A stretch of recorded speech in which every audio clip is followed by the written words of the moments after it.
And all of those actually coming from psychology part, saying that even if customers want to be rational, they cannot be rational. Okay? We are easy to be manipulated and influenced by other simple factors like little labels or little discounts and etc. And Richard Thaler, well, one of the readings last week I shared. As far as I know, only Happy wrote that. Read that article so far. I think you read this. Cool. Then in that article, Richard Thaler is talking about his mental accounting and some other concepts. And the mental accounting concept is really important because most of the decisions that we make, we prefer to get benefits first and then cost later. So if you think of so many decisions in your life, I'm not only talking about purchase decisions that you make. So your health decisions, like think of junk food. We all know that we shouldn't eat junk food that much, but we all eat it, right? Because we get the pleasure first.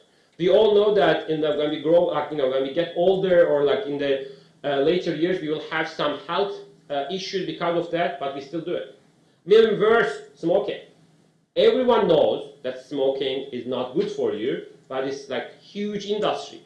Whatever you do, whatever governments do, people still smoke, right? And same goes for drinking, alcohol. So it's just part of and then maybe the interesting part is we are trying to justify our consumption, make it even fun, right? So drinking, smoking, we say that, whenever I go out and I'm with my friends, I like to get drunk, like it's a good thing or something, because you need to convince yourself that's a good behavior. Even if it's not, we all know that it's not, right? But the benefit first, cost later, the same thing applies for loans, for example. If you think of loans, it actually give you the money quickly and you buy something, but you pay more money to pay back, right? So to pay back the loan. So let's say you can actually afford £5,000 item or a holiday that you like to go.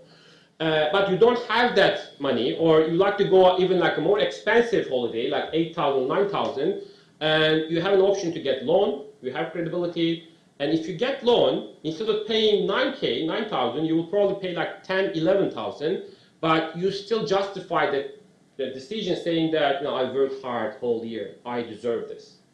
This is the convincing material, right? So it's not a rational decision, actually. Economically not rational, but we are trying to make it rational for ourselves by using some subjective decision materials, right? So we call it convincing decision. So we are not actually rational all the time.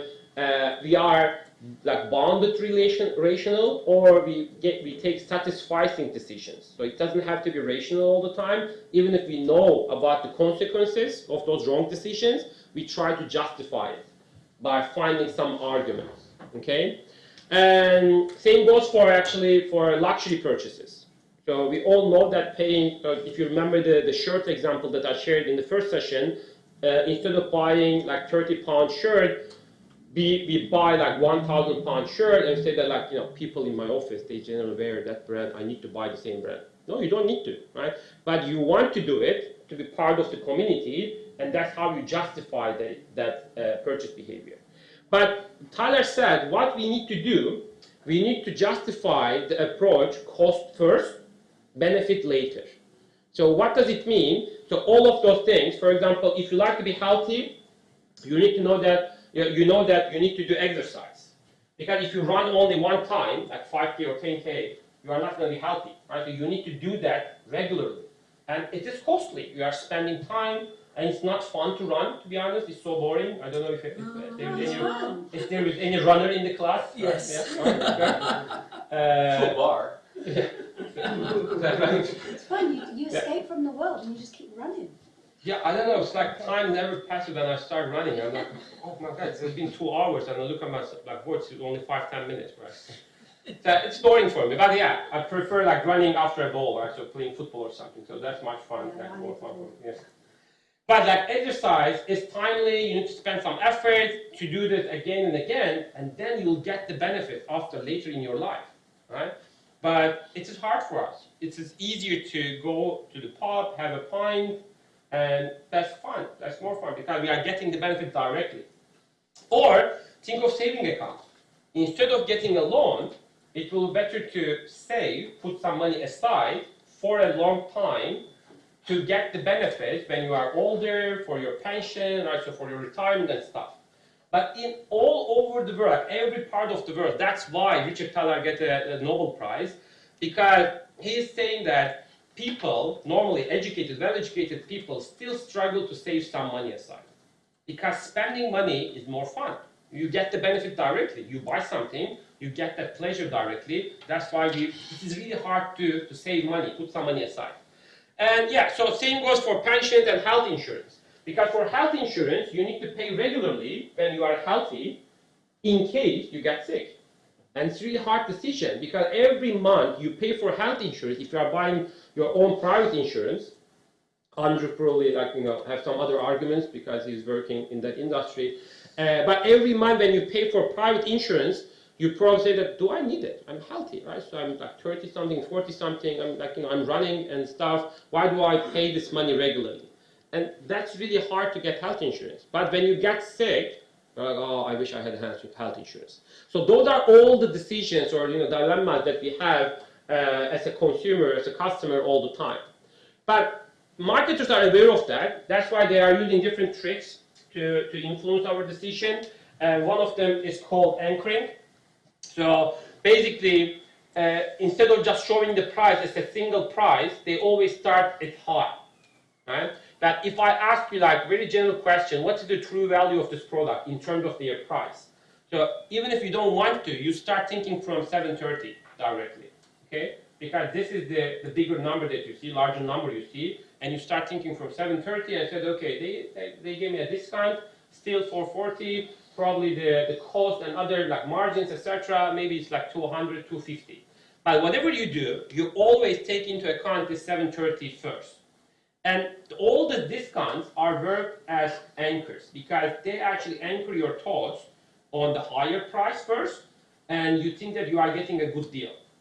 But when they put those labels, especially in fashion, they know about this concept, and they always start with a higher price. And only their sales, generated sales, are coming at 5% or 10% of their sales coming from the first labels, right?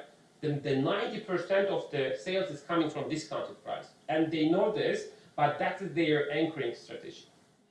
And they put an anchor and start with that. But there is also a funny experiment. We can even do that for ourselves as well, but I don't have the material actually. Maybe next time I can do it. But in a classroom environment in Kahneman's, one of the studies, and they do like so many replications as well, they asked students, university students, they said that just write down the last 2 digits of your university ID numbers. They just write down the last 2 digits of their university ID numbers on a paper, and then lecturers show a very basic shirt on the screen and said that, can you please guess the price of this shirt?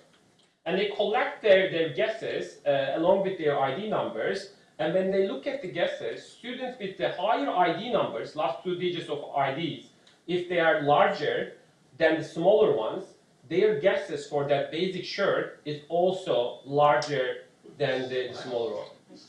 Because the last time they think of a number, it was like their last 2 digits of their student ID number. If it is like a high, like 90, 95, 98, their guesses are also higher than the other students when they have like student ID numbers like 10, 11, 12. This is like super interesting because even if they are in the same class sitting next to each other, their guesses are different because last time they saw it like they thought of the number, it was high or low. So that is also a part of anchoring.